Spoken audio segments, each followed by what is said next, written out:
안녕하세요. 홍시의 출근길에 오신 것을 환영합니다. 저는 KGM의 쿠페형 SUV인 액티언 중에서도 하이브리드 차량을 타고 있습니다. 사실 어제부터 이 차량을 타고 다녔는데요. 간만에 또 액티언을 타니까 감성이 좋습니다. 좋아요. 마침 또 여기가 경인 고속도로거든요. 그래서 쭉 가속을 하고 있는데 여태까지 제가 에코 모드로 달렸네요. 드라이브 모드를 컴포트에서 스포츠 모드로 바꾸니까 계기판 디자인이 변경이 되면서 가속 피드백이 조금 더 빨라지기는 합니다. 이렇게 밟는 족족 즉각 토크감 느껴지면서 최대한 엔진으로 구동이 되고 있습니다. 엔진으로 갔을 때는 부족하지 않은 가속감을 가지고 있다라고 느껴지더라고요.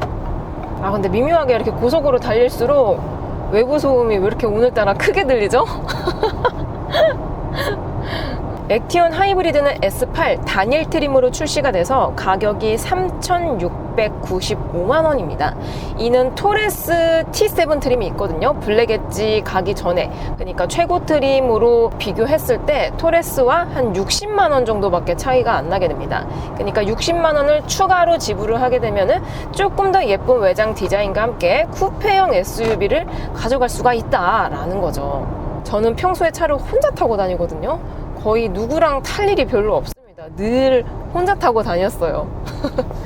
그래가지고 뭐 차가 뭐 잘 나가고 뭐 그런 거는 솔직히 말해서 크게 중요하지 않습니다. 그냥 일상 영역에서 얼마나 답답함 없이 갈 수 있느냐, 그게 가장 중요하다라고 느껴지거든요. 근데 액티언 하이브리드는 딱 타고 다녔을 때 막히는 길 있잖아요. 도심 주행에서 웬만해서는 전기 모터로 주행을 해주고 있습니다. 지금도 EV 모드로 주행을 해주고 있거든요. 그래서 뭔가 전기차를 탄 것 같은 그런 느낌적인 느낌이 들어서 좋더라고요. 또 반면에 가격은 굉장히 괜찮게 나왔습니다. 왜냐면은 지금 국산 중형 SUV 중에서 하이브리드를 선택을 하려면은 선택지가 많이 없거든요. 일단 현대의 산타페 하이브리드, 기아의 소렌토 하이브리드, 그리고 르노의 그랑콜레오스 하이브리드, 그리고 제가 타고 있는 KGM은 이제 액티온도 있고 토레스도 있긴 하지만 하이브리드, 이렇게 4가지, 4-5가지 정도밖에 없습니다. 그래서 가격이 가장 중요할 것 같은데요. 일단 제가 타고 있는 액티온 하이브리드는 가격 진입 장벽이 상당히 좋습니다. 이게 그냥 트림 하나만 나왔기 때문에 추가적인 옵션을 안 넣더라도 웬만해서는 기본적인 옵션들이 다 들어가 있거든요. 그럼에도 불구하고 3,600만 원대에 나온 거죠. 그리고 토레스 하이브리드는 이거보다 조금 더 많이 저렴하긴 하지만 걔는 이제 기본 트림이 있고 또 최고 트림이 있고 또 블랙 엣지라고 해가지고 디자인 특화 트림이 또 있거든요. 아무튼 걔는 조금 선택할 수 있는 선택지가 많다 보니까 정확한 비교를 하기엔 어렵겠지만 좀 더 가성비적으로 탄다면 토레스 하이브리드가 가장 좋죠. 참고로 토레스 하이브리드는 3,100만 원대부터 구매를 할 수가 있습니다. 그리고 소렌토나 산타페 같은 경우는 3,000만 원 후반대부터 시작을 하지만 사실 현대기아 차량들 같은 경우는 기본 트림은 진짜 옵션이 거의 없거든요. 최소 중간 트림 혹은 최상위 옵션을 가야지 그나마 탈만하게 차가 세팅이 돼서 나옵니다. 깡통을 탄다면 생각보다 좀 불만족스러운 부분들이 많을 거예요. 그리고 그랑콜레오스도 트림이 총 3가지가 나오거든요. 걔도 기본 트림에선 빠지는 옵션들이 은근하게 많습니다. 그리고 가격도 비싸요. 다 3,000만 원 후반대부터 시작을 하고 탈만한 옵션을 짜다 보면 앞자리가 4가 됩니다. 그에 반해 토레스 하이브리드나 액티언 하이브리드는 가격 진입 장벽이 좋기 때문에 불경기에 차를 바꿔야 되는 입장이 딱 도래했을 때 괜찮은 선택지가 될 수 있다는 거죠. 그리고 지금도 이렇게 전기 모터로 쉥 가고 있습니다. 쉥.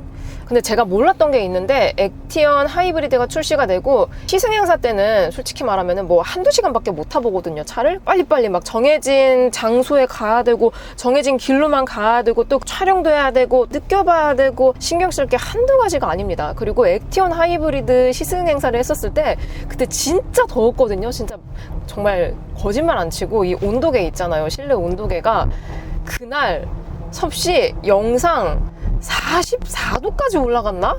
그렇습니다. 그러니까 이 체감 온도가 40도가 넘는다는 거죠. 진짜 그날 저 죽는 줄 알았거든요.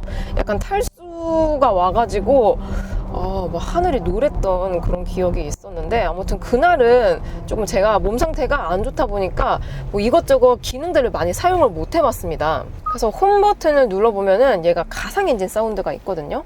가상 엔진 사운드 나와라! 일반 설정. 이게 진짜 반응이 좀 느려요, 사운드. 이거 아닌데? 응? 가상 엔진 사운드 있었는데?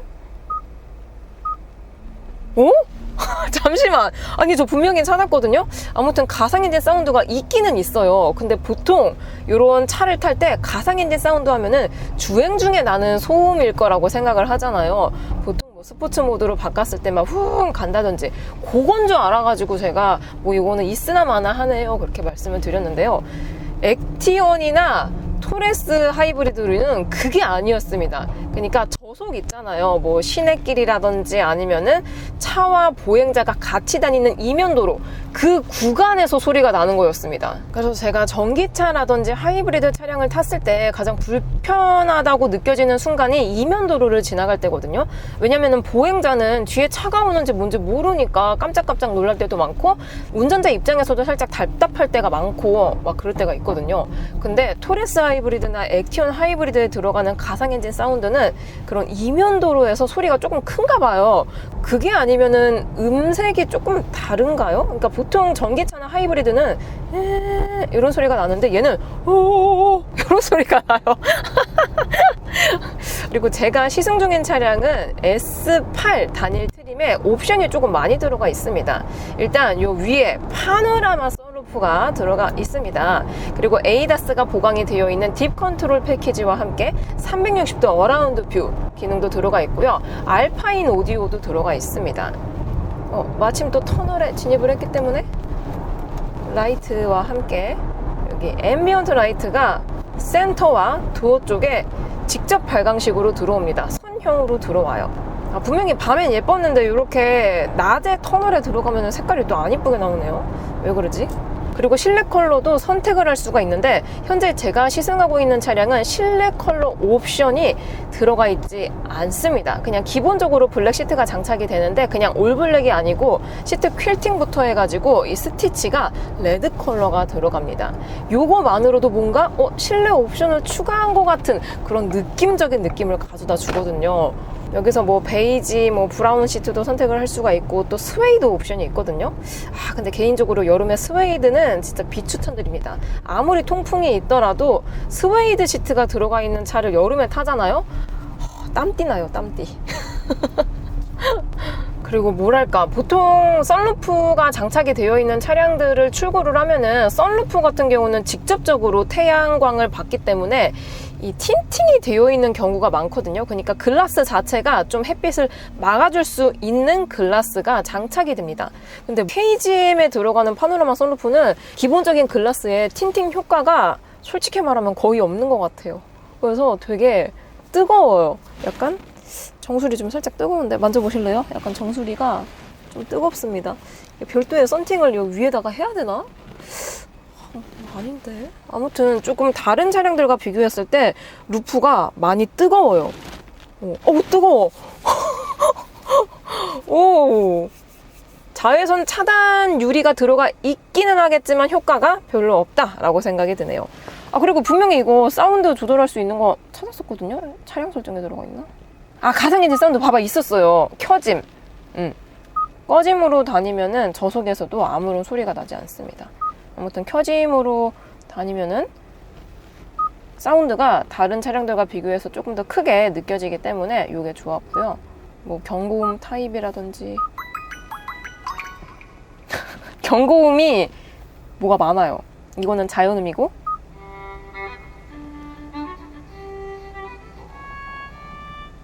클래식, 정말 생각이 네. 깜짝이야. 그리고 한국적.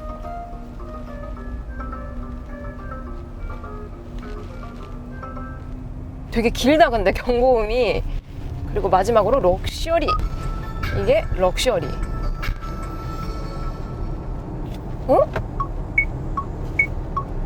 이거 경고음을 바꾸면은 세상에 깜빡이 소리가 달라져요. 아, 이거 뭐야 이거? 저 이거 처음 알았어요. 대박. 다시 처음에는 기본음이었거든요. 기본음에 똑딱 똑딱 요거고, 두 번째로 자연음이거든요. 이게 여기다가 깜빡이 키면 조금 비슷한데 약간 저음이에요. 그리고 클래식에서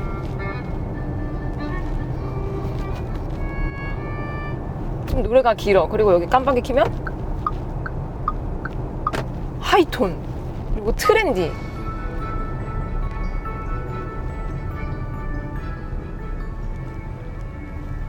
트렌드에서 깜빡이 키면 뭔가 이렇게 탁탁 튀기는 탁탁탁탁 이런 소리가 나요. 한국적.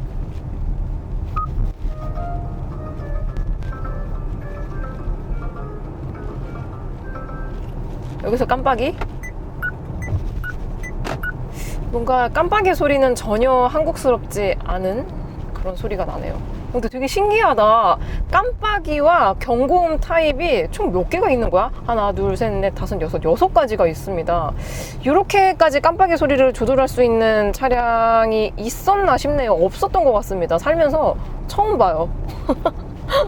그리고 저는 이틀차 이 액티언 하이브리드를 타고 있기 때문에 막히는 길만 주행을 했습니다. 그래서 그런지 연비가 현재 16.2km가 나오네요. 오, 아주 잘 나오고 있습니다. 이거 깜빡이 소리 이거 뭐야 이거. 되게 귀에 거슬리는 사운드예요. 분명히 내가 깜빡이를 켰지만 내가 불편해하는. 그리고 다른 하이브리드와 비교했을 때 KGM 하이브리드의 특징이라면은 전기차처럼 배터리가 얼마나 채워져 있는지를 볼 수가 있습니다. 지금 51% 채워져 있다라고 나와 있거든요. 요것만 봤을 때는 사실 내가 전기차를 탔나? 나 전기 충전해야 되나? 요런 기분까지 느껴집니다. 나 지금 배터리 충전해야 될 것 같은데 그런 생각이 드는 디자인을 가지고 있어요. 그리고 참고로 가득 주유했을 때 액티언 하이브리드 기준으로 한 650km 정도를 주행을 할 수가 있습니다. 이 정도면 그래도 중형 SUV 치고는 꽤 많이 가는 수치인 거죠. 다만 이게 다른 하이브리드하고 비교했을 때 배터리와 전기모터 용량이 큰 게 들어가 있기는 하지만 실제적으로 가득 주유했을 때 주행 가는 거리가 막 엄청나게 크진 않은 것 같습니다. 그 이유 중에 하나가 연료통 사이즈가 있거든요. 토레스도 그렇고 액티언도 그렇고 같은 플랫폼에 같은 파워트레인 차량의 디자인만 조금 다른 거거든요. 근데 연료통이 거의 준준형에나 들어갈 법한 50리터를 가지고 있습니다. 그래서 자주 주유를 해줘야 되고, 이건 가솔린 기준이에요. 가솔린 기준으로 자주 주유를 해줘야 되고, 그러다 보니까 뭔가 연비도 자꾸 안 나오고 유류비가 생각보다 많이 들어갑니다. 그리고 아시겠지만 제가 토레스 가솔린 차주잖아요. 그러니까 저는 출퇴근을 왕복 한 30km 정도로 주행을 하거든요. 한 25에서 39 사이에 왔다리 갔다리 하는데, 그랬을 때 가득 한 번 주유하면은 일주일에 2번 주유를 해줘야 됩니다. 그러니까 주유소를 생각보다 뭔가 맛집 찾아가듯이 많이 자주 가게 되는 거예요. 그래서 그게 가장 불만이었었는데, 확실히 하이브리드 파워트레인을 가지고 있는 차량들은 주행 가는 거리가 조금 길다 보니까 제가 느끼는 그 스트레스를 많이 받지 않을 것 같긴 합니다. 그리고 실제로 이제 저는 토레스 가솔린을 타고 있는데 가득 주유했을 때 트릭 컴퓨터 상으로는 막 500km 갈 수 있다라고 나오는데, 실제로 제가 이 트릭 컴퓨터를 이제 조절해가지고 주행 거리 보잖아요. 진짜 400km도 못 가요. 정말 심할 때는 350km 갔습니다. 전기차야 무슨 스탠다드야 스탠다드. 요즘 스탠다드 전기차들도 인증된 주행 가는 거리가 그 정도인 거지 실제로는 막 400km까지 가고 막 그러거든요. 근데 토레스 가솔린은 진짜 제가 타봤었던 차량들 중에서 고성능을 제외하면은 연비가 진짜 안 나오는 차량입니다. 그거를 좀 더 디테일하게 알았다면은 아마 토레스를 안 샀을 것 같아요. 안 샀을 것 같습니다. 약간 지금 이 루프 열기 때문에 제가 정신을 못 차리고 있는데, 에어컨을 조금 더 세게 틀어놔야 되겠어요. 와, 여름에는 이거 파노라마 선루프 만약에 다실 거면은 틴팅을 따로 하셔야 될 것 같아요. 그거 아니면 커버를 닫고 다니세요. 너무 뜨겁습니다. 와, 너무 뜨거워. 그리고 정차한 김에 360도 라운드 뷰 들어가 있고요. 하지만 바디 컬러하고는 통일이 되지 않고 있죠. 저는 지금 네이비 컬러 차량을 타고 있는데 UI상에는 화이트 바디로 나오네요. 그리고 클리어 뷰 이것도 볼 수가 있습니다. 이 앞바퀴 핸들을 틀면은 이런 식으로 이렇게 핸들이 바퀴가 돌아가는 게 조향이 보입니다. 요거는 좀 안 좋은 노면에서 볼 수가 있을 것 같고 다양한 뷰를 보여주고 있긴 한데 화면이 커서 그런 건지 화질이 막 엄청나게 좋진 않습니다. 살짝 하두리 감성이 느껴지는 그런 카메라랄까요? 그래서 액티온이 생각보다 괜찮은 디자인에 생각보다 괜찮은 가격대에 생각보다 괜찮은 옵션으로 출시가 되었지만 막상 판매율이 뭔가 드라마틱하진 않더라고요. 그래서 그 이유가 뭘까 곰곰이 생각을 해봤거든요. 근데 구 쌍용 시절과 다르게 지금은 이제 KG 모빌리티로 사명이 변경이 되었잖아요. 그러면서 원래 쌍용 자동차가 가지고 있었던 그런 브랜드 네임밸류라든지 뭔가 그 이미지 있잖아요. 그런 것들이 뭔가 확 바뀌어서 오히려 그게 마이너스가 된 것 같긴 합니다. 그러니까 차 자체로만 보면은 괜찮거든요. 가격 대비. 근데 브랜드 인지도라든지 브랜드 네임밸류가 조금 부족하게 느껴지는 거죠. 실제로 제가 토레스를 샀을 때만 하더라도 쌍용 자동차 시절이었거든요. 그러니까 끝물이었죠. 쌍용 자동차가 토레스를 내놓고 얼마 안 있다가 KG 모빌리티로 사명이 변경이 되었잖아요. 만약에 이제 저는 쌍용 시절에 사서 어쩔 수 없긴 하지만 KG 모빌리티로 바뀌고 나서는 또 토레스를 안 샀을 것 같긴 합니다. 그러니까 내가 어떠한 물건을 구매를 하는 데 있어서 물론 퀄리티 너무 중요해요. 그리고 가격도 굉장히 중요하죠. 근데 그것만큼 못지않게 중요한 게 브랜드 네임밸류라고 생각이 듭니다. 근데 뭔가 KG 모빌리티 하면 아직까지도 뭐라고?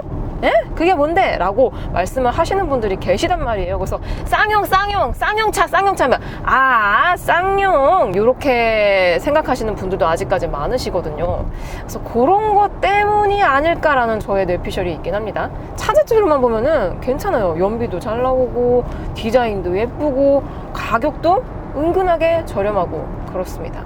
근데 이 인포테인먼트는 이게 진짜 많이 좋아진 거긴 하거든요. 과거와 비교하면. 그런데 아직까지도 타 브랜드와 비교를 하면은 딱 내가 클릭을 했을 때 반응 속도가 조금 느리다 이런 것들이 있고 또 UI들도 과거와 비교했을 때는 굉장히 깔끔해지고 또 항목들도 많아진 건 사실이긴 하거든요. 그럼에도 불구하고 타 브랜드와 비교했을 때에는 아직까지도 개선점이 많이 보인다는 게 최대의 단점이 아닐까 싶습니다. 그러니까 KGM 차들이 하드웨어는 괜찮아요. 근데 소프트웨어가 타 브랜드와 비교하면 굉장히 부실합니다. 그리고 요즘 SDV라고 해가지고 소프트웨어 중심의 드라이브 비이클이 대세잖아요. 그래서 다른 수입 브랜드 같은 경우도 막 진짜 막 온갖 그런 소프트웨어를 막 개발하고 특히 폰 프로젝션도 요즘 유선으로 가는 차 별로 없습니다. 근데 저는 아이폰을 쓰고 있어가지고 무언가를 꼽아놔야 되거든요. 그러니까 완전한 무선이 지원이 안 됩니다. 동글이라고 별도의